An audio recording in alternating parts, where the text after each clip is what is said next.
Mi nombre es Álvaro Ramírez Durini, soy el presidente de Ruta Cero Corrupción, una iniciativa ciudadana que surge inicialmente desde los exalumnos jesuitas del Colegio San Gabriel, trasciende en su momento a vincularse con otros exalumnos jesuitas de diferentes colegios del Ecuador, del Colegio Javier, del Colegio Cristo Rey, del Colegio San Felipe, pero definitivamente da un salto hacia todos los ciudadanos ecuatorianos que deseen integrarse a esta iniciativa, que lo que busca es aportar desde la educación a transformar estos niveles de corrupción que tenemos. Luchar por la honestidad, por la transparencia en nuestros actos, creemos que tenemos que hacerlo. Y así como algunos han tomado la decisión de luchar contra la corrupción desde la parte política, la generación de movimientos políticos, otros la generación de movimientos sociales y reclamaciones, otros desde el monitoreo y denuncia de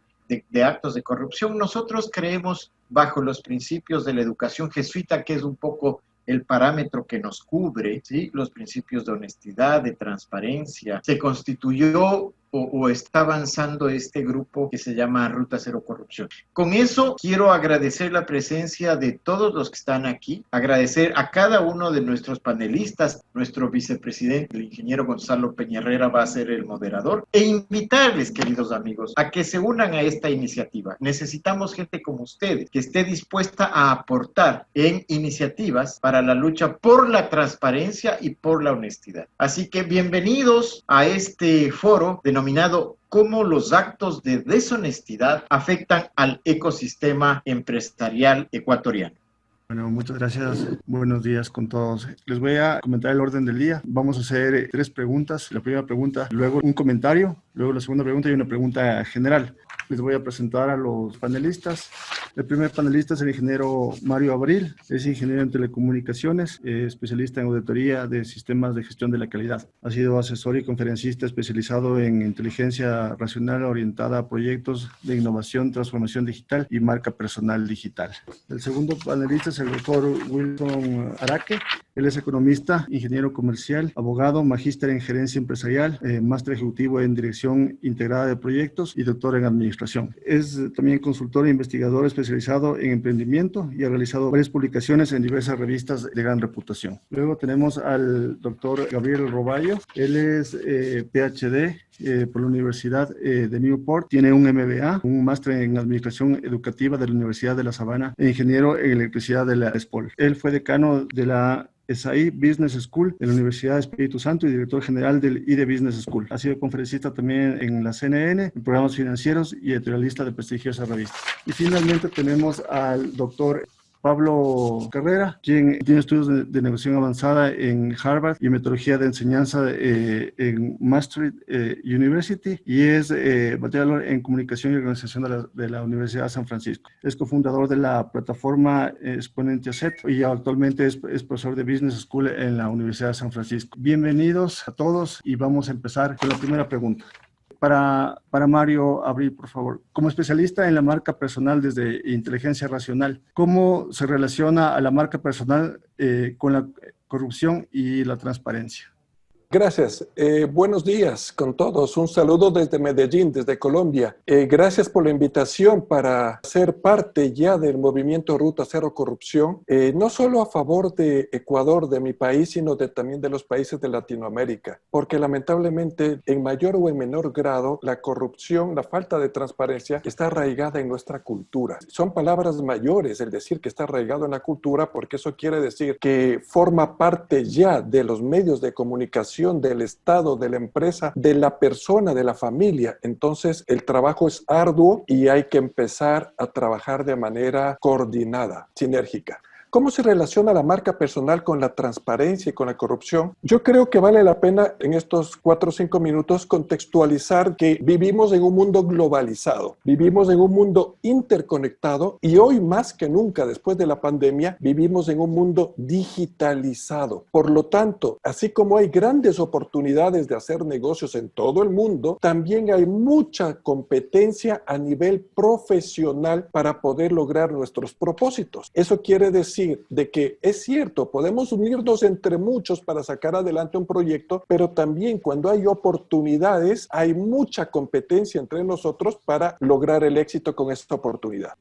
Eso por un lado, ese es el océano rojo en el cual nos movemos. Por otro lado está la persona, el profesional. Y me encanta cuando el movimiento habla del ecosistema empresarial, porque la empresa es mucho más que procesos, tecnología, oficinas. La empresa es sobre todo personas que llevan a cabo a través de procesos, proponen productos, servicios a otras personas. Entonces no se habla de business to business ni de business to consumer, sino quizás se puede hablar de person to person.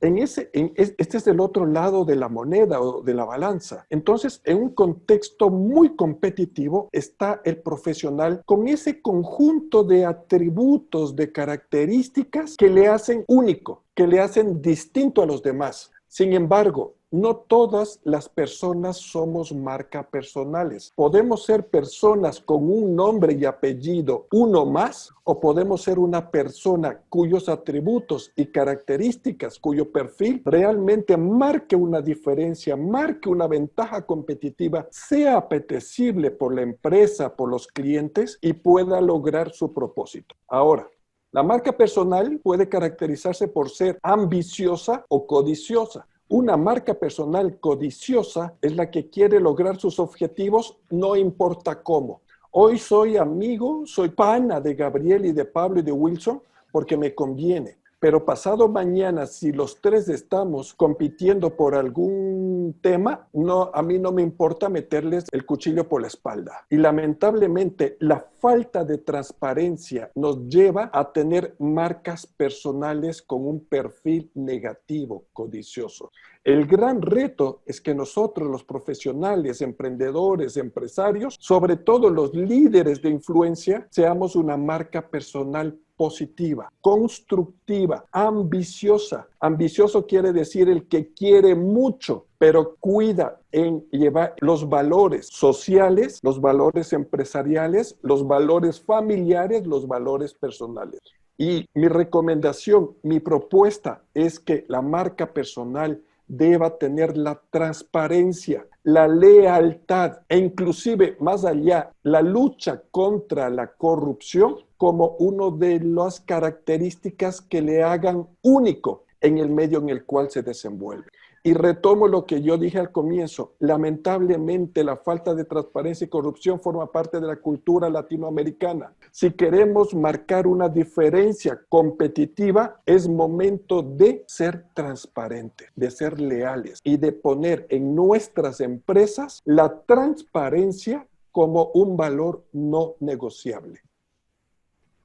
Muchas gracias, Mario. La siguiente pregunta es para Wilson. Como consultor e investigador especialista en pequeñas y medianas empresas, en el contexto de que una empresa en crecimiento no siempre tiene los recursos adecuados para el cumplimiento con lo dispuesto en la normativa vigente, ¿considera que los requisitos son demasiado estrictos e invitan a un escenario donde la corrupción pueda implantarse? Es decir, ¿considera que el entorno jurídico actual puede ser un catalizador de la corrupción?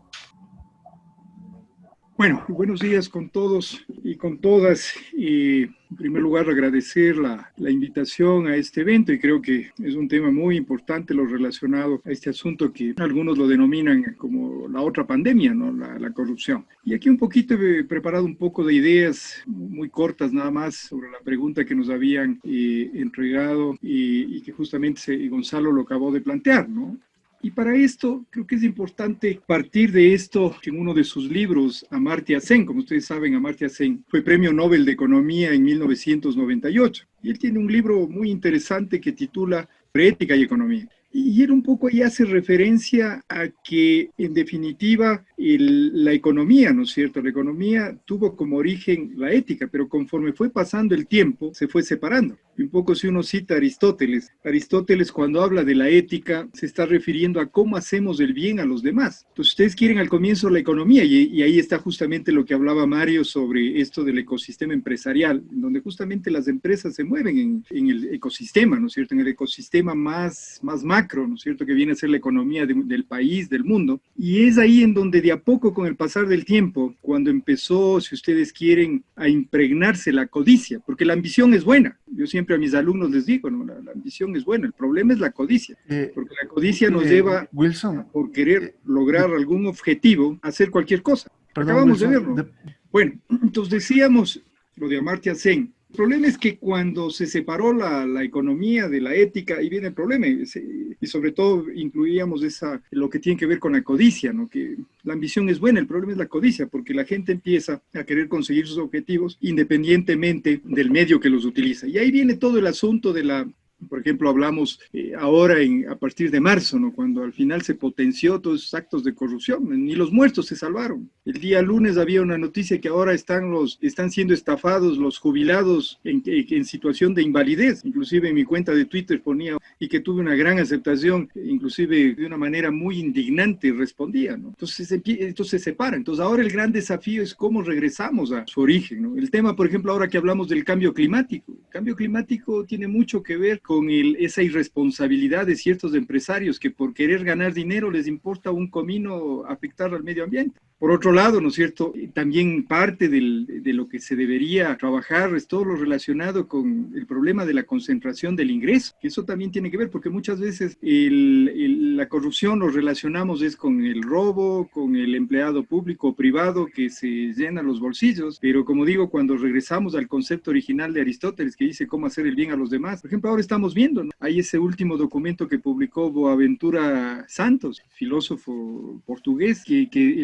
el documento lo denomina la pedagogía cruel del virus. Es un poco este virus nos está enseñando a latigazos, a decir, vean, ¿cómo va a ser posible de que todavía en el país existan 2 millones de personas, alrededor de 2 millones de personas que viven en situación de hacinamiento? ¿Cómo puede ser posible que el 44% de la población no tenga de manera simultánea acceso a agua potable, alcantarillado y jabón para lavarse las manos? Entonces, ¿cómo puede ser posible que en este momento y antes de marzo ya teníamos un problema de baja calidad del empleo, ¿no es cierto?, una gran cantidad de empleo inadecuado? Antes de la pandemia hablábamos de que solo el 38% tenía empleo adecuado. Ahora, en las últimas estadísticas, apenas tiene el 16%. Entonces, todo ese tipo de cosas es importante topar, ¿no? El individualismo sobre el espíritu colaborativo y solidario creo que es importante, porque estos trabajos que ustedes están haciendo a través de la red, creo que es una buena opción, en donde justamente a través de un espíritu colaborativo, solidario, se pueden lograr cosas importantes, ¿no?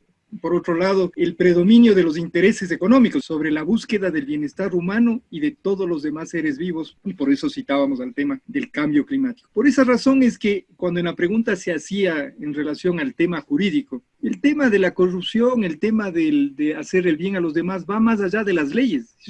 Si habría un ranking a nivel mundial de cuáles de los países que más leyes tienen, les prometo que el Ecuador estaría en el top 10, ¿sí? O sea, en los primeros 10 lugares. Tenemos un montón de leyes. Por ejemplo, hace poco se acabó de aprobar la ley de emprendimiento e innovación. Yo escribí un artículo bien extenso en el cual decía justamente, si fuera cuestión de leyes, ya el Ecuador al día siguiente estaría lleno de emprendedores creativos e innovadores. En el tema de la corrupción, por más que vamos a crear una ley así, pero extremadamente fuerte, y al día siguiente se mueren todos los corruptos y no es así, es un trabajo más allá.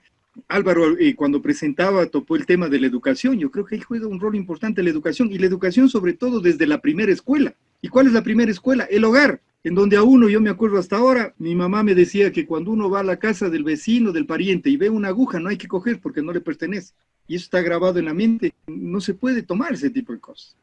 Listo. Muchas gracias, Wilson. Vamos con el siguiente panelista, Gabriel Roballo. Considerando que el modelo europeo de excelencia empresarial colabora en el mejoramiento de las instituciones, compartiendo las mejores prácticas, cooperando inter y intrasectorial y celebrando el éxito, ¿qué importancia le da el modelo a la transparencia y a los actos de corrupción, tanto en el ámbito profesional como organizacional? Bueno, antes de nada quiero felicitarles por esta gran iniciativa ciudadana. Creo que es una situación, una actividad sin precedentes. Nos hacía falta ya tener esto y los felicito de todo corazón. Pues mira, yo antes de contestar la pregunta quisiera enmarcar para saber las variables donde estamos, cómo definimos para poderte contestar. Como dices, en Latinoamérica, los antecedentes es el abuso del poder encomendado para beneficio. La corrupción siempre erosiona la confianza, se debilita cualquier sistema democrático y se obstaculiza el desarrollo económico. Más aún te exacerba más aún la desigualdad social. Miren cuánta la pobreza, la división social y la suena muy similar a algo que estamos viviendo, ¿no? Y tenemos que lograr exponer la corrupción y hacer que todos los corruptos rindan cuentas. Esto solo se puede lograr si entendemos cómo funciona la corrupción y los sistemas que los habilitan, porque si no va a ser imposible. Y quiero empezar diciéndoles que muchos de esta gente lo hace por dinero, porque quiere plata. Y yo quiero empezar diciéndoles que el éxito dura muy poco tiempo. Siempre hay nuevos retos para una institución, para el ser humano, desde el punto de vista personal y también organizacional. Es efímero, pero el prestigio es permanente. Mira, el éxito tú lo pudiste haber obtenido robando, o copiando, o haciendo cosas deshonestas cuando eras alumno, y sin ser una persona ética, ¿no? Una persona exitosa no es necesariamente prestigiosa, pero una empresa puede ser exitosa, pero no necesariamente prestigiosa. Así que están aquí el tema de las percepciones. En FQM, en la Fundación Europea de la Gestión de la Calidad, buscamos empatar el éxito con el prestigio, ¿sí? ¿Por qué? Porque a través del modelo de excelencia se evalúa la compañía, la institución a profundidad y sobre todo se ve cómo los líderes a través de esto pues trascienden y transmiten a toda la organización a través de mecanismos y a través de sistemas estructurados que no queden bla, bla, bla, el tema de la honestidad. Pero ¿por qué se da esto? A mí me llamó mucho la atención para la invitación, ver el ranking de percepción de corrupción, de percepción de la corrupción, el índice en el que el Ecuador está en estos momentos. O sea, me llamó poderosamente la atención. Estamos en lugar 90 y pico, 98. Y yo creo que en el FQM trabajamos mucho, sobre todo para fortalecer los valores, la ética y el trabajo transparente mediante sistema de gestión de indicadores que te permite trabajar en la línea de las personas no éticas y de la corrupción. Pero, como decía mi predecesor, hay que entender las posibles causas. Y una de las primeras es la codicia personal, ¿sí? Esto lleva a un afán pues desmedido de poder, de dinero, y muchos te dicen abiertamente, como me decía ahorita mi gran amigo, que buscan dinero. Me meto a la política porque quiero hacerme millonario, ¿no? Eso me contaba, ¿no? Me contaba que Mario que le habían dicho, ¿no? Eso es un primer punto. El segundo es el declive de la sensibilidad ética personal, ya sea por falta de educación o por aprendizajes negativos, al no darle importancia a conductas torcidas en el pasado, ¿no? Aquí nos planteamos si conviene revisar todo el sistema educativo. Ahora vemos cómo el tema de los benditos carnets de discapacitados, ahora hasta jueces, hasta asambleístas, o sea, Dios mío, es un caos. Dice, no hay por dónde caminar, porque te manchas, te embarras. Pues bien, tenemos que comenzar a escoger bien a nuestro futuro, que ya no sea el que mejor baila, el que mejor canta, sino el mejor preparado. Otro punto que vamos también es la falta de sentido de servicio al trabajar tanto en una institución pública como privada, porque también puedes hacer trampa si estás en una institución privada y pública también. Entonces, y esto se manifiesta sobre todo en quien sirve de la política para sus intereses egoístas, ¿no? En lugar de servir a un concepto que puede sonar filosófico, pero se llama bien común. Todo lo que atente contra el bien común no es bueno, es malo. Ya vemos aquí ese mamotreto de proyecto de ley que han mandado al Ejecutivo. Pues claro, hemos elegido un equipo de personas sin valores morales que aprueban una tontera que prima el aborto. Son cosas pésimas. Y eso porque elegimos mal. Entonces, ¿qué esperan? Una asamblea que tiene el 2%, pues todo esto va dentro de la corrupción, va dentro del esquema. El cuarto punto es la poca conciencia o escaso coraje para denunciar. Claro, porque te llaman, te amenazan, hay mafias, y la gente honesta no quiere estar metidos por la familia. Entonces, los comportamientos corruptos y son situaciones que facilitan la corrupción. ¿Sí? El caso de que alguien conoce algo y no dice nada por el temor, por el miedo. Otro punto, esos son puntos personales del ser humano, que hay que trabajarlo con formación en valores. recomiendo un libro, David Isaac, Las 24 virtudes humanas. Generosidad, sinceridad, lealtad, resiedumbre, fortaleza, magnanimidad, las 24. Señores, eso hay que trabajarlo desde que eres un niñito. A los 4 años ejercitas bien la voluntad. A los 5 años la sinceridad, la lealtad a los 7. Es decir, todo eso se aprende dentro de un plan de formación para los chicos pequeños, desde que son bebés, porque ya cuando tienes 20, 12, 15 años, ya estás perdido, porque tienes que enmarcarte dentro de una formación en valores desde pequeño. El punto es los entornos culturales que son tolerantes con la corrupción, ¿no? Sí, eso ocurre a justificar y aún admirar al pillo. Oye, qué genial el cómo se escapó, qué bien que lo hizo. ¡No! Estás dando un mensaje espantoso.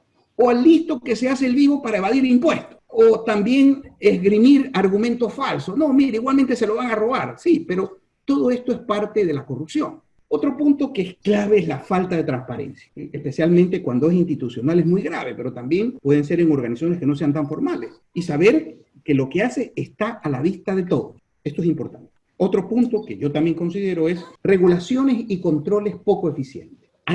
Probablemente no creo que haya más regulaciones, ya tienes un montón, como decía aquí mi predecesor, hay bastante, pero tenemos que trabajar en la preparación, en la formación y sobre todo que estamos frente a procesos judiciales que a veces resultan lentos y otras veces resultan que salen impunes. En eso también son temas que hay que trabajar, que son poco fiables. Hicimos concursos y luego nos enteramos que los concursos eran trampas, era el que le daban el examen por debajo y toma, sacaba 100. O sea, realmente es algo que tenemos que trabajar desde la cultura, desde la familia, desde las instituciones, desde las personas y desde la universidad y desde los colegios. Y el otro punto es la falta de criterios morales en la promoción, ¿no? Aquí se favorece siempre la corrupción cuando faltan criterios de integridad probada y responsabilidad. Y la moralidad, que es la que regula los actos morales, que no tiene nada que ver con la religión, porque a veces la gente asocia la ética con la religión, y no tiene nada que ver la ética con la religión. La gente piensa, no, es que tú eres religioso. No, sí y no, pero tienes que trabajar, el ser humano tiene que ser y formar la ética. ¿Por qué? Porque los que somos creyentes sabemos que con el pecado original pues tienes tendencias torcidas. Y la última, pues, aplicar sanciones para los temas de corrupción. Muchas gracias. Muchas gracias, Gabriel. Y la última pregunta de este primer ser es para Pablo Carrera. En tu calidad de docente en varios países de Latinoamérica, ¿cuál considerarías que es el mejor método para inculcar en las nuevas generaciones valores ligados a la transparencia y la lucha contra la corrupción? ¿Qué tal? Buenos días con todos. En primer lugar, felicitación al proyecto Ruta Cero Corrupción. Felicitar también los criterios de mis colegas. Al respecto, quiero decirte lo siguiente. Creo que desde la academia tenemos una gran responsabilidad. Creo yo que una de las mejores o una de las estrategias que puede ayudar a combatir la corrupción y que nuestros jóvenes, nuestros niños puedan tener, que vivan más bien un ambiente, digamos, de un círculo virtuoso, ¿sí? De las virtudes, de los valores universales, humanos que se ha hablado hasta este momento. En primer lugar, estaría el tema de que ellos se involucren con los problemas de las comunidades. Una cosa es desde las aulas, desde un escritorio, y otra cosa es estando muy de cerca con los problemas de la gente que vive a 1 kilómetro, a 2 kilómetros de tu casa, que seguramente va a ser muy diferente a todas las ventajas y todos los beneficios que tú tienes. En otras palabras, hay más allá del cerco de 2 metros o del kilómetro cuadrado que tú vives. En el momento en que nosotros los involucramos en el campo, con las realidades, con problemas sociales, ambientales, emocionales, y que de alguna forma ellos puedan ver qué paradigmas, qué bloqueos tienen ellos en la parte personal, emocional, que no les ha permitido poder mejorar su calidad de vida, puede ser un muy buen input, una muy buena información para luego ir a un tema ya más de trabajo de laboratorio. Creo que la mejor manera es que a través de su creatividad ellos vayan proponiendo ideas innovadoras para que puedan resolver justamente esos problemas que vieron en el campo.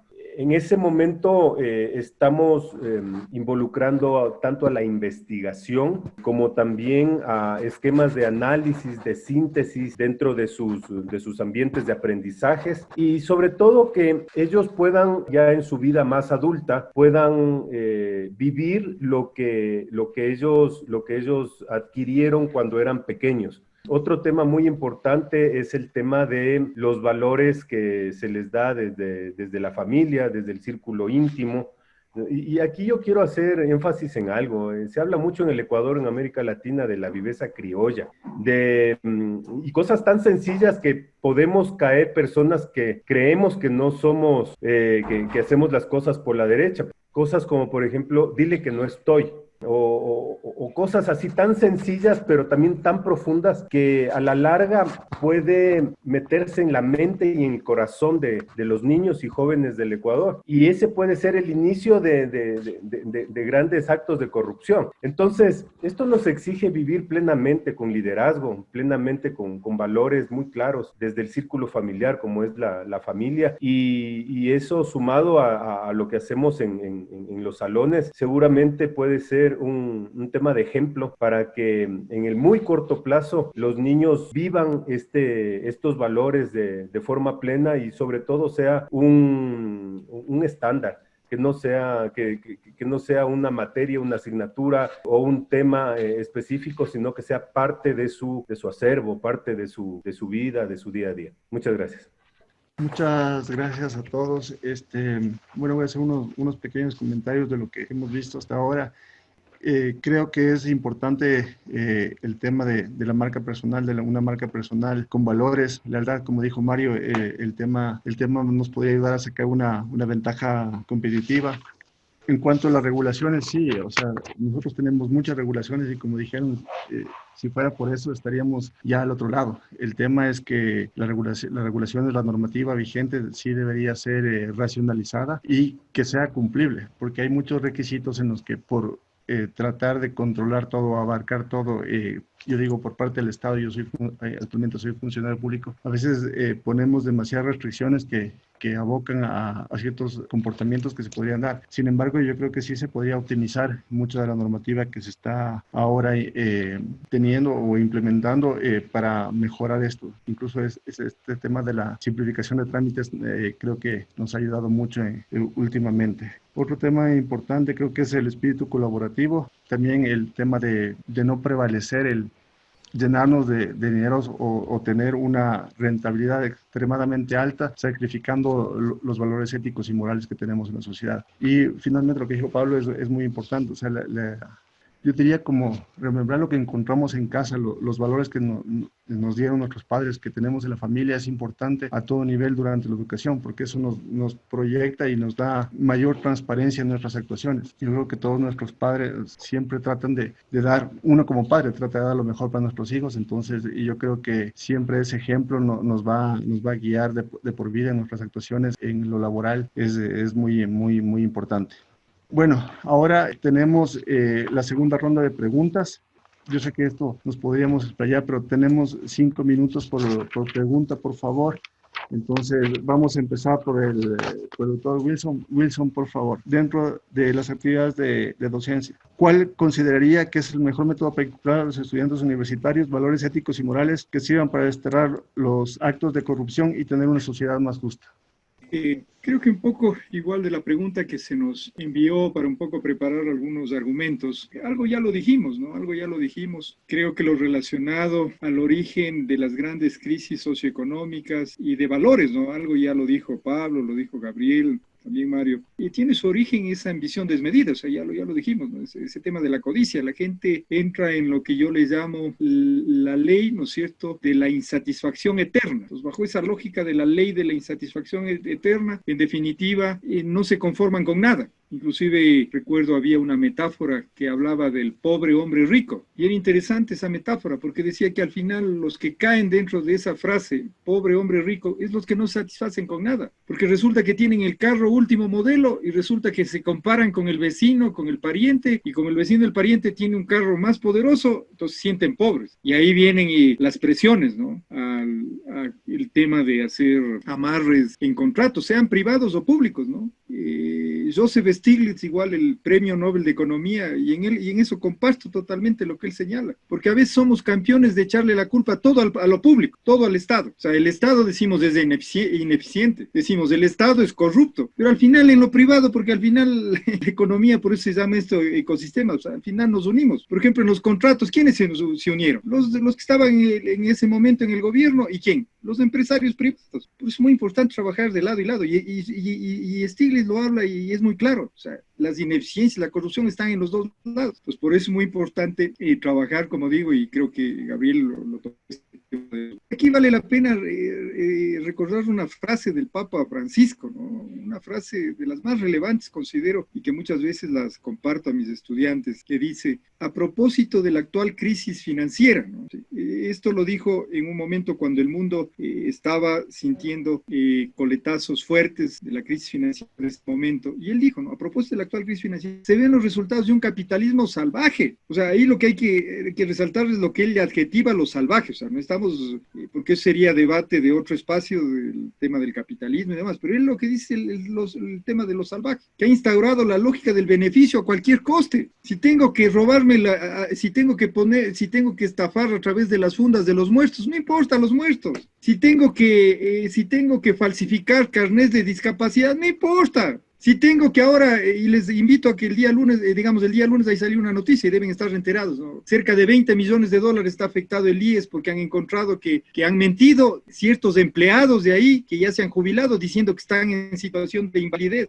Entonces, es eso, o sea, ya no les importa. Imagínense todo el dinero que los corruptos se meten en los bolsillos. Con eso, tranquilamente, tendríamos más escuelas, tendríamos hospitales más equipados. Y finalmente, ¿no es cierto? Y ahí viene un poco enlazando con lo que se hacía la pregunta, ¿cómo desde el sistema educativo con los estudiantes en las universidades? Yo creo que ahí es importante y eso lo hacemos. Pablo también es docente universitario y creo que tratamos de inculcar en los estudiantes y demás esto de la responsabilidad social, pero sobre todo la sincera, no la hipócrita, porque hay un montón de empresarios hipócritas, no todos, que dicen que están haciendo, por eso es que lo llaman esto de lavado verde, ¿no? El greenwash, ¿no? Y que aparentemente es como un lavado de conciencia. Aparentemente estoy dando ayuda a los más necesitados, pero el rato que vendo los productos con sobreprecio, aplico descuentos tramposos. Por ejemplo, el día lunes yo tengo una columna en la revista Líderes de Diario El Comercio. Van a publicar un artículo que titula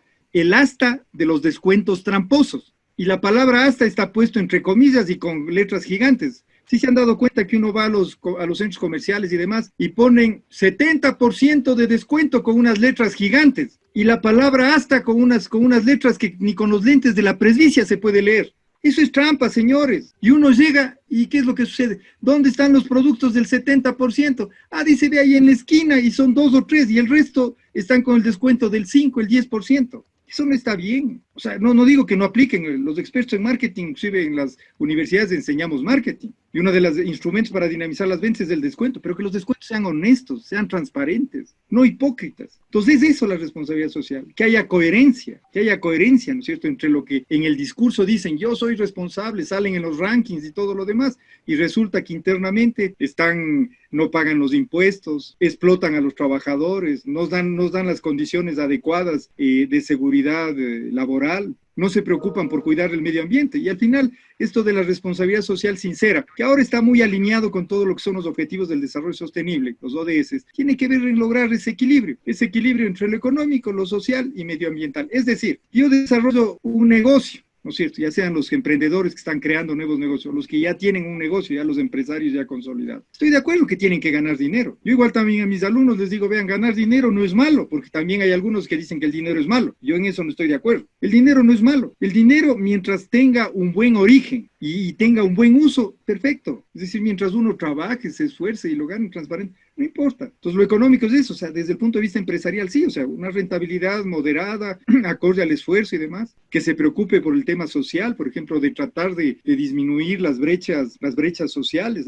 Hoy en la mañana veía a la vicepresidenta de la República dando a conocer los coletazos desde el punto de vista de los impactos sociales, ¿no? Cerca de 1 millón de personas probablemente tendrán problemas de hambre en el país. cerca de 12 millones, era 500,000, algo así, era de consultas que no se habían podido atender, que no tenían nada que ver con el COVID. Y un montón de datos ahí que daba de situaciones. Pues no podemos estar los unos como en una burbuja de cristal y el resto sí en la calle, y que yo igual escribía un artículo que titulaba La economía del día a día, que me refería a esas personas que les decimos que se queden en la casa, cuando a la larga viven en un dormitorio, ni siquiera en un dormitorio, en un cuarto duermen 4, 5, 6 personas. Hablábamos del hacinamiento, de que no tienen condiciones de salubridad, etcétera, no tienen empleo. Y por supuesto, y con eso termina el tema medioambiental. Ya hemos probado lo que es de estar confinados. Ya ven ahorita lo que estamos haciendo. Estamos confinados. Antes nos veíamos, nos dábamos abrazos, saludábamos, era chévere y todo lo demás. Ahora, gracias a las tecnologías de información y comunicación, por lo menos estamos aquí un poco compartiendo estas ideas. Pero les digo, no será nada raro que esto se repita por el problema del cambio climático. No será nada raro de que nos tengamos que guardar en las casas porque de pronto el sol está tan fuerte que nos dirán, verán, no pueden salir.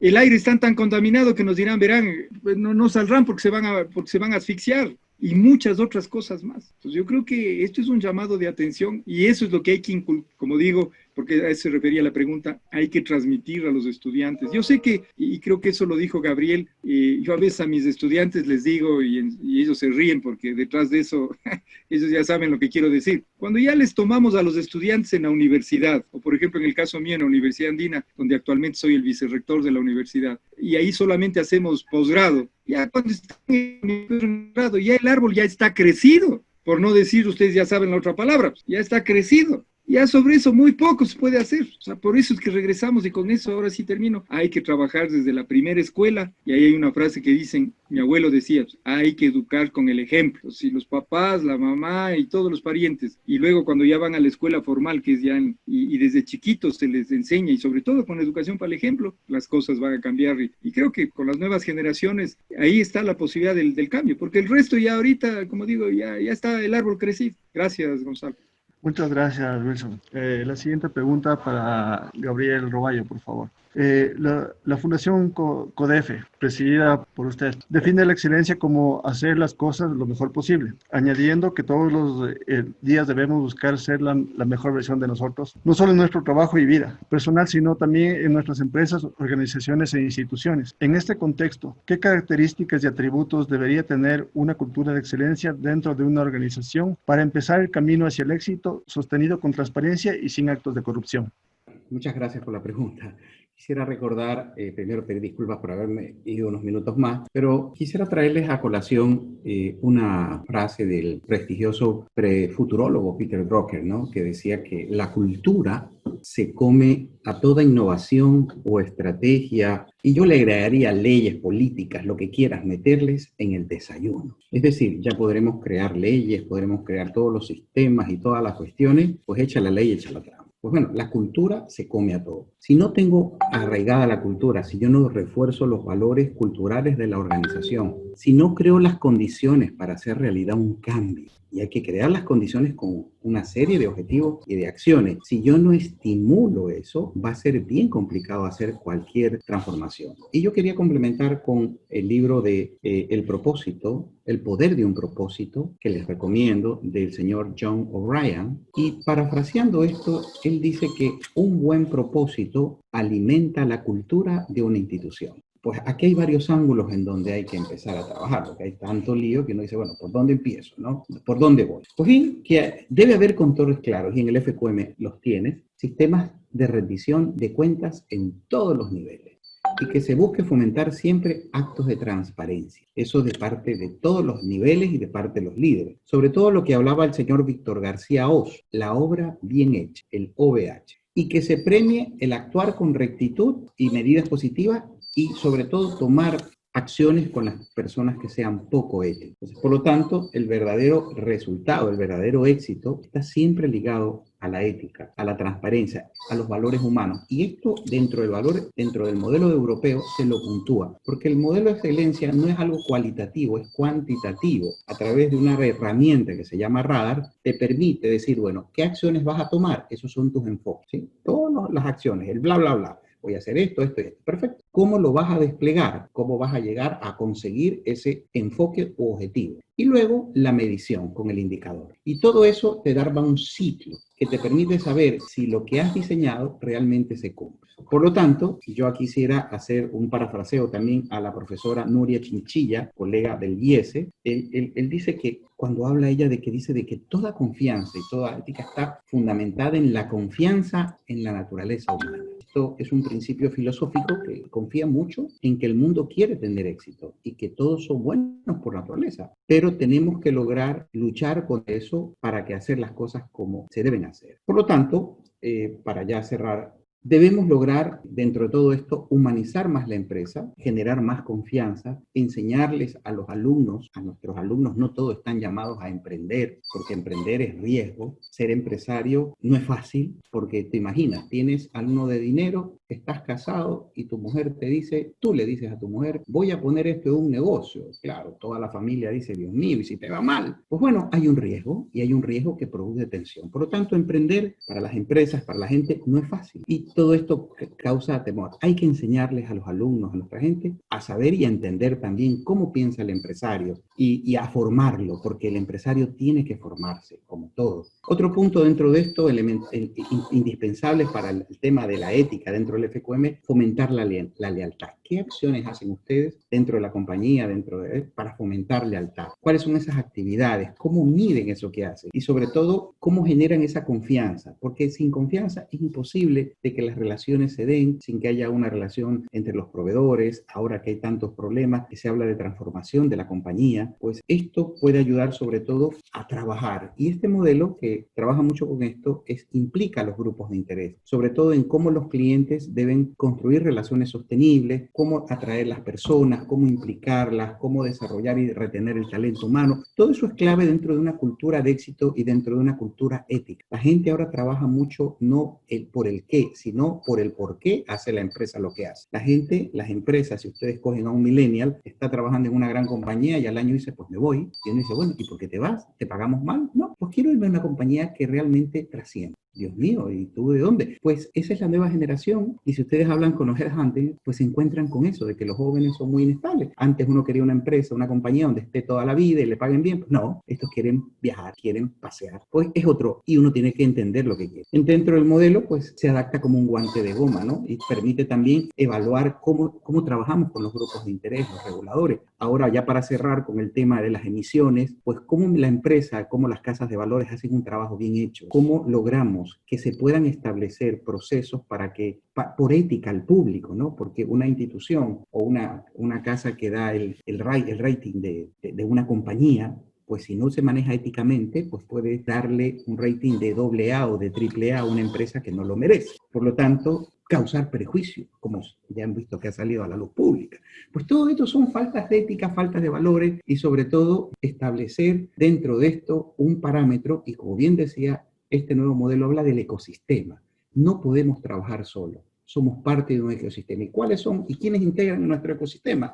Tenemos que ver cómo somos líderes en el ecosistema, en los proveedores, en la sociedad, en los órganos reguladores, en los ministerios, etc. Todo esto forma parte de la estructura de lo que tenemos que trabajar para tener una mejor sociedad. Gracias. Muchas gracias, Gabriel.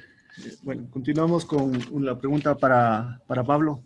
Como consultor e investigador especializado en innovación y liderazgo, ¿cómo consideras que estos dos grandes temas podrían aportar a la construcción de empresas más transparentes, tanto en el ámbito interno como el externo? Ok, cuando hablamos de innovación, estamos hablando de que las cosas nuevas se las ponga en práctica. Hay cosas que no son nuevas, sino que han sido de toda la vida. Estamos hablando de los valores universales. Pero al ser estos valores tan pisoteados y que la gente se esté cruzando y se estén pisando entre ellos, como que esto si fuera una guerra, las personas que no ejecutan, que no muestran, que no viven esos valores son, digamos, los extraños. Entonces, justamente este grupo de personas somos los que deberíamos dar ese valor dentro de la sociedad y dentro de la empresa. Una de las cosas que que la innovación pone como base en realidad es de que la creatividad viene de todos los lados. ¿Qué quiere decir esto? De que cada uno de nosotros puede dar un input para que a través de un proyecto, a través de una acción específica, pueda generar valor no solamente hacia el cliente, sino también valor a la interna, que tenga beneficios externos y también tenga beneficios internos. En el momento en que democratizamos la creatividad, hacemos de que la gente se empodere, hacemos que la gente se sienta parte de ese proyecto y hay la fidelidad que se hablaba anteriormente. Este tema de ser líder nos tiene que hacer cambiar de chip, porque muchas veces la corriente nos puede llevar hacia ciertos líderes, hacia ciertas personas que nada más son personas que de pronto hablan bonito, pero en el rato de actuar son totalmente diferentes. Creo yo que con el ejemplo, con proyectos que sean de beneficio no solamente interno, sino también externo, pudiéramos ser personas que trascendemos, personas que no solamente estamos pensando en el tema de sostenibilidad financiera, que es muy importante dentro de las organizaciones, sino que también tengamos este tema, y se habla de la triple hélice, ¿verdad? Se habla también del tema ambiental, del tema social, y te voy a poner un ejemplo. El otro día estaba hablando con un emprendedor amazónico y claro, él en su comunidad comenzaron a vender este tema de piedras preciosas hacia el extranjero, pero más allá del valor que le daban a sus clientes, ¿sí? por todo lo exótico y todo lo que traía atrás este producto, había un valor también hacia la comunidad, sobre todo hacia 10 mujeres de una comuna que por historia no habían tenido una independencia, ¿sí? económica, habían sufrido mucho machismo, habían sufrido muchas cosas, incluso su autoestima estaba golpeada. Entonces, la posibilidad de trabajar, la posibilidad de generar nuevos valores en el equipo de trabajo, hace de que esta actividad pueda tener un impacto doble o triple o por 4, ¿no es cierto? Entonces, en el momento en que propongamos este tipo de proyectos en la parte empresarial, creo yo que tenemos la gran oportunidad de poder tocar mentes, pero sobre todo corazones y humanos que están del otro lado, para transformar su vida, que más que dinero, que es necesario y hay que costear y está bien que haya un margen, hay un tema emocional, hay un tema de sentirse un ser humano, un ser único, con emociones, con estados de ánimo, y que seguramente todo eso hace que nuestra propuesta sea mucho más integral. Creo yo que estamos en el mejor momento para poder liderar nuevos movimientos empresariales, movimientos con propósito, y creo que es un buen ejercicio en el momento en que todos nosotros podamos reflexionar: ¿para qué soy bueno?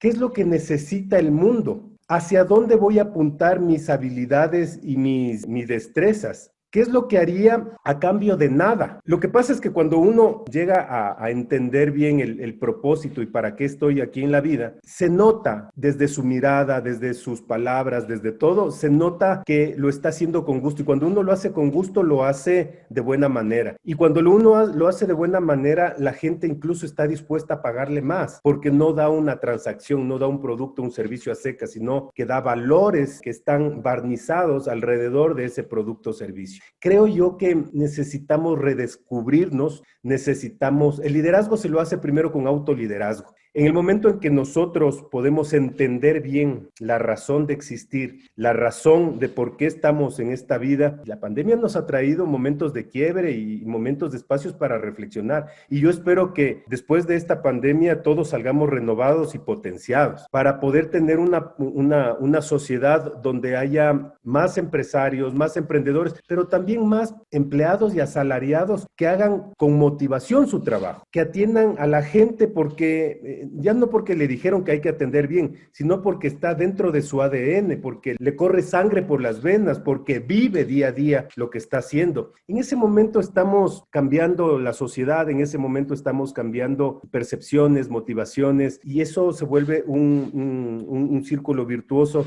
que seguramente al Ecuador y a Latinoamérica nos va a llevar a un mejor momento. Nosotros no somos ni más ni menos inteligentes, lo que nos falta es creérnosla, lo que nos falta es autoestima, lo que nos falta también es educación, pero también lo que nos falta, y con esto termino, es el espíritu, ¿sí? El espíritu emprendedor. Y perdón que hable de espíritu emprendedor, pero yo doy emprendimiento, doy innovación. Y cuando hablo de esto es, yo voy a pagar los impuestos y no importa si otro se lo roba, pero yo cumplo lo mío. Yo voy a pagar, no sé, el seguro o lo que sea, porque es muy importante, pero no lo hago porque otros lo miren o porque me van a chequear o me van a auditar o me van a controlar, sino lo hago por mi persona, por cumplirme a mí. Esos espacios son bastante profundos de llegar, pero necesitamos hacerlo, necesitamos redescubrir la esencia de nosotros, de la familia, de las personas, y seguramente si le damos valor al ser humano, podemos rescatar todos estos valores que capaz lo tenemos escondidos.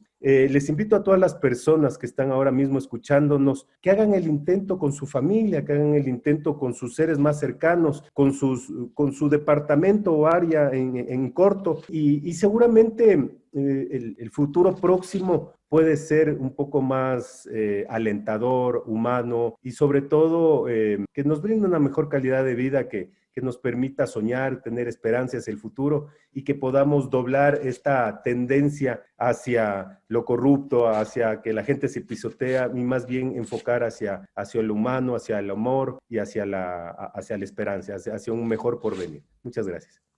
Muchas gracias, Pablo. Finalmente, Mario, tu pregunta. Dentro del contexto de la inteligencia racional organizacional, menciona 6 pilares: la cultura, el clima laboral, la comunicación interna, el liderazgo, el servicio al cliente y la reputación. ¿Cuál de estos pilares consideras tú fortalecer para brindar a una organización hacia la corrupción? Gracias, Gonzalo, por la pregunta. Felicito también porque se ha hecho un excelente trabajo de investigación para las preguntas. Se tiene claro el contexto en el cual nos movemos cada uno de los panelistas. Celebro también que haya un acuerdo total de que al ecuatoriano o al latinoamericano le hace falta ser más ambicioso. Eso quiere decir lograr su propósito precautelando los valores personales, familiares y sociales, empresariales, por supuesto, menos codiciosos.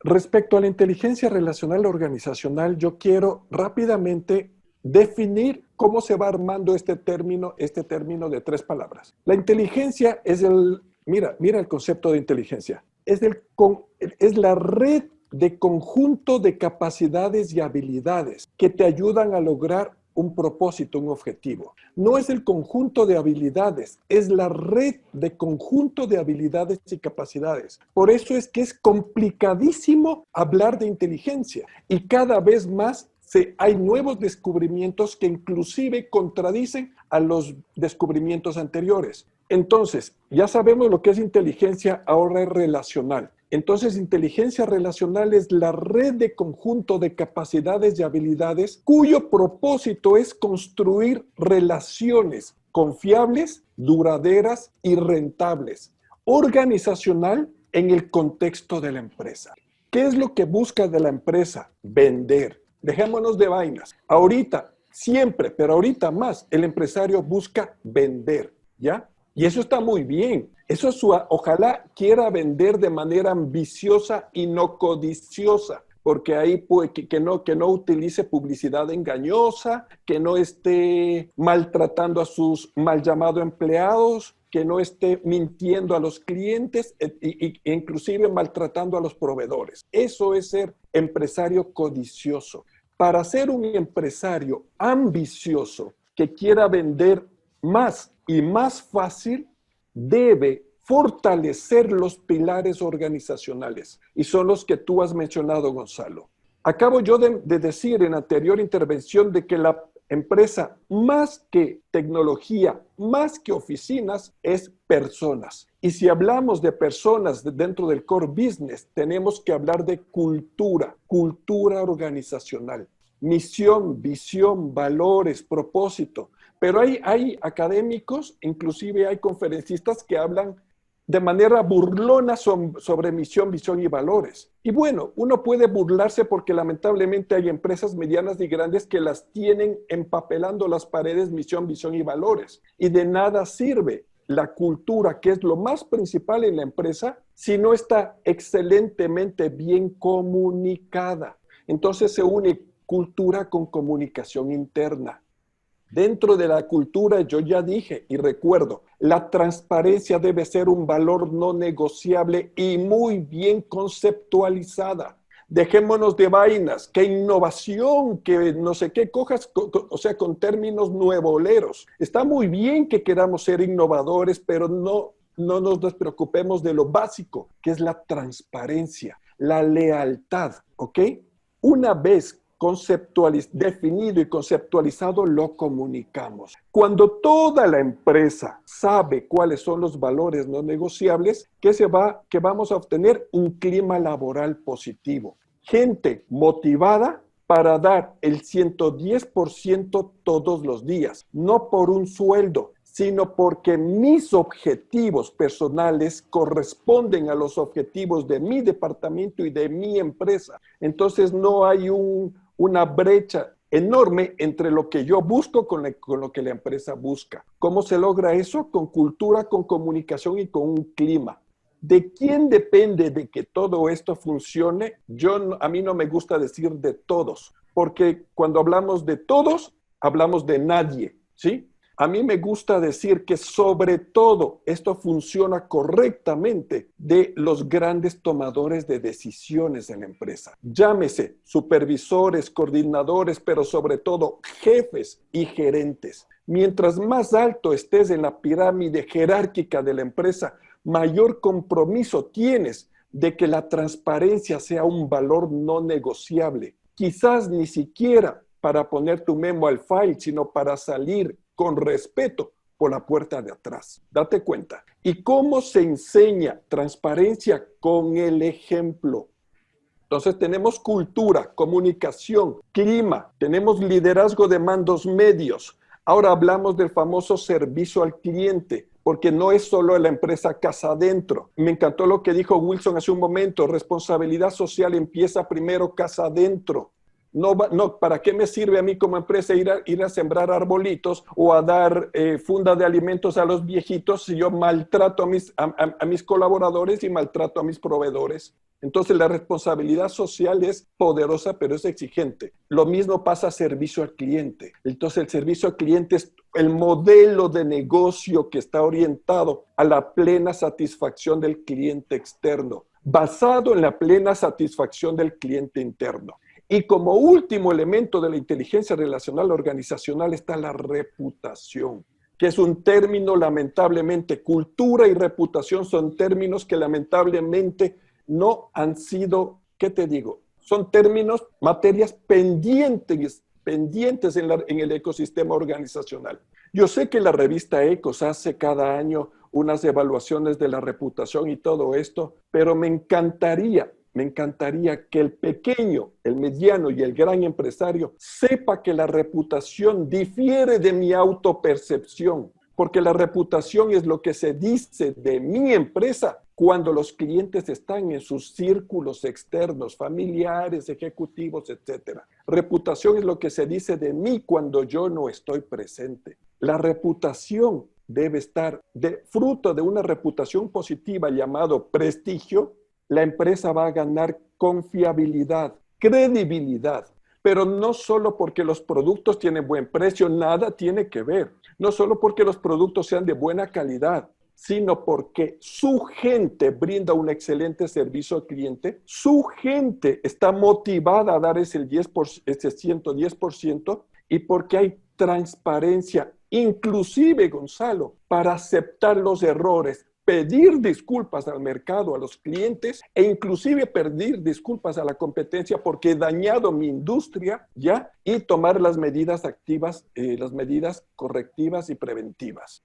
Entonces, la pregunta es, ¿cuál pilar fortalezco? No es cuál. Todos los pilares debería fortalecer, empezando por la cultura, terminando por la reputación. Termino. Y me suelen decir en mis asesorías, Mario, pero es que cultura y reputación, esos son términos de la empresa mediana o grande. No, déjate de vainas, ¿sí? ¿Cuándo es más fácil poner orden en un negocio? ¿Cuando somos 10 o cuando somos 100 o 1000? cuando somos 10. Otra cosa es que para ponernos un negocio debemos conocer el ABC del negocio. Y el ABC ya no es marketing, ventas y servicio al cliente. El ABC de un negocio ya no son las competencias duras o técnicas. El ABC de un negocio son las habilidades blandas, profesionales y empresariales. Reitero, queremos vender más. Hagamos las cosas más inteligentemente, más transparentemente, ¿sí? No pan para hoy y hambre para mañana.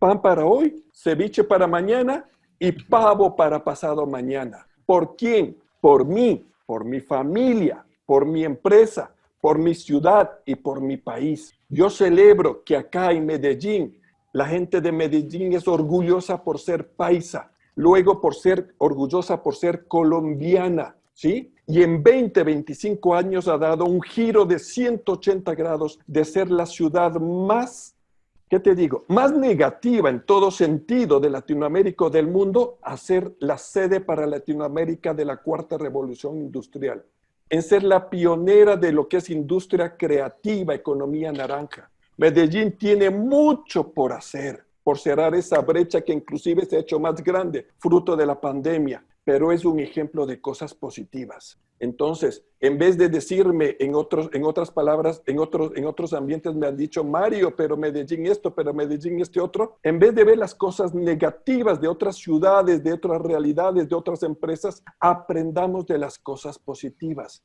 Inclusive tiene un nombre empresarial que se llama hacer benchmarking, aprender de los mejores para yo adquirir esas habilidades, adecuarlas a mi contexto. Yo no quiero que Quito sea un Medellín. Yo quiero que Quito siga siendo la carita de Dios, ¿ya? Y que lejos de estar en la mitad del mundo, respete, mantenga su ADN y quiera ser lo que busque ser en un corto, mediano y largo plazo. Te agradezco. Muchas gracias a todos. Realmente es muy enriquecedora esta charla y la verdad ahorita nos toca hacer, les pido por favor en 1 o 2 minutos máximo una idea principal con la última pregunta, porque realmente con esto nos podemos seguir alargando y la verdad yo feliz, pero también tenemos los tiempos. La pregunta es para todos los panelistas y la vamos a responder en el siguiente orden. Primero Pablo, luego Gabriel, luego Wilson y finalmente Mario otra vez. La pregunta es, ¿cómo construimos una sociedad o un país en el cual predomine la transparencia y los casos de corrupción sean una excepción o aislados? Por favor, les ruego en un minuto, minuto y medio, son ideas generales fuertes, por favor. Muchas gracias.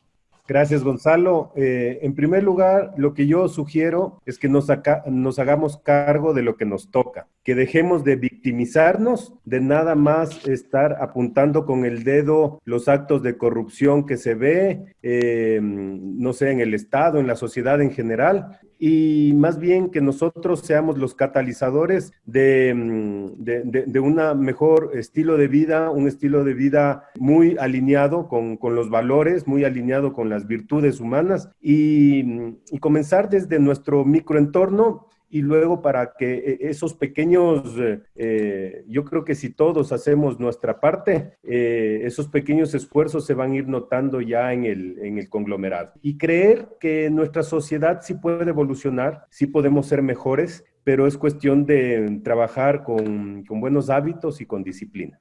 Muchas gracias, Pablo. Por favor, Gabriel. Bien, gracias. Yo pienso que desarrollando un plan de transformación para formar la cabeza, la mente de los docentes, que son los que van a llevar esto a implantar en las instituciones educativas. Segundo, desarrollar un plan para desplegarlo a nivel de los colegios, escuelas, preescolares. Hay que empezar desde chiquito. Tercero, reactivar el tema de la formación universitaria con ciertas materias, con ciertos créditos, en toda, que sea transversal, ¿sí? Por ejemplo, en la Universidad de Navarra, en todas las carreras, cualquiera que estudies, hay un tema de antropología y fundamentos éticos, para que la gente conozca, no la antropología de ver el Cromañón, no, sino la esencia del ser y del estudio del ser humano. Por eso me encanta que los que están aquí han sido formados y de lo que es de San Ignacio de Loyola, pues inspiró y formó. Y eso es la maravilla que pues esta iniciativa ha nacido de eso. Pero formar las conciencias del corazón a través de estos 3 puntos para que luego desplegarlos a nivel de instituciones y que luego se manden trabajos como lo hace a través de proyectos educativos para desplegarlo en las familias. Es decir, trabajar formando primero los profesores, los académicos, luego los colegios, luego las familias a través de estos profesores. Muchas gracias, Gabriel. Wilson, por favor, te escuchamos. Bueno, básicamente, aquí, que lo había tenido preparado, es que el trabajo anticorrupción debe ser enfocado hacia todos los frentes, ¿no? Tanto lo público y privado, ya que en definitiva en las transacciones que se producen en la sociedad intervienen los 2 frentes. Y lo otro, ¿no? Que este combate a la corrupción evite que sea una de las causas principales del debilitamiento de las bases de la esperanza, sobre todo, que es un valor clave para cualquier nación, ya que es el gran motivador metido en la mente y el corazón de su gente para seguir adelante en pos de la búsqueda de un futuro nacional más justo, equitativo, productivo, solidario e inclusivo. Y claro, y este combate a la corrupción es una corresponsabilidad de todos, ¿no? De todos, independientemente, como decía Mario, de si la empresa es grande, chiquita, mediana, de si son hombres, mujeres, grupos étnicos, o sea, es corresponsabilidad de todos. Eso básicamente, Gonzalo. Muchas gracias. Mario, por favor. Gracias.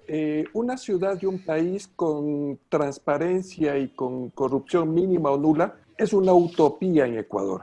Pero tomando en cuenta que utopía no es algo irrealizable, no es algo ideal, sino que en estos momentos no hay sustento, el sustento necesario para lograrlo. ¿Cómo construirlo? Porque la primera opción es estamos mal y sigamos mal. Ya. ¿Cómo construirlo? El Estado tiene la culpa, por supuesto, pero ¿quién elige a la gente que está en las cabezas en el Estado? Nosotros. Entonces, en las próximas votaciones, seamos menos habitantes y seamos más ciudadanos. No desperdiciemos nuestros votos, no seamos codiciosos. Seamos más reflexivos y analistas, seamos más exigentes, inclusive con la gente que está en el Estado. Segundo, la academia. La academia debe generar tanto competencia dura como habilidades blandas. La academia debe estar en constante comunicación con el empresariado para no estar generando teóricos, todólogos, ¿sí? La academia inclusive debería exigir al empresariado de que se dinamice, de que sea una empresa 3.0, no 2.0.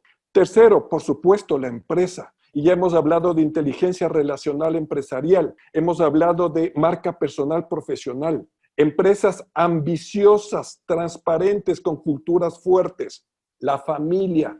Antes, mamá cuidaba a los hijos, papá traía el dinero. Situación que ahora ya no es real, situación machista. Ahora mamá trae dinero, papá trae dinero, no sé quién cuida a los hijos. Entonces tenemos que ponernos más de acuerdo, tenemos que ponernos mejor de acuerdo. O no tenemos hijos o algo hacemos, ¿sí? Y por último, ¿por dónde empieza toda esta maraña? Conmigo, con la persona, como decía Pablo, el autoliderazgo, el autoconocimiento, la reflexión, menos selfies, menos Facebook, más libros, más reflexión, más análisis, menos crítica. ¿Sí?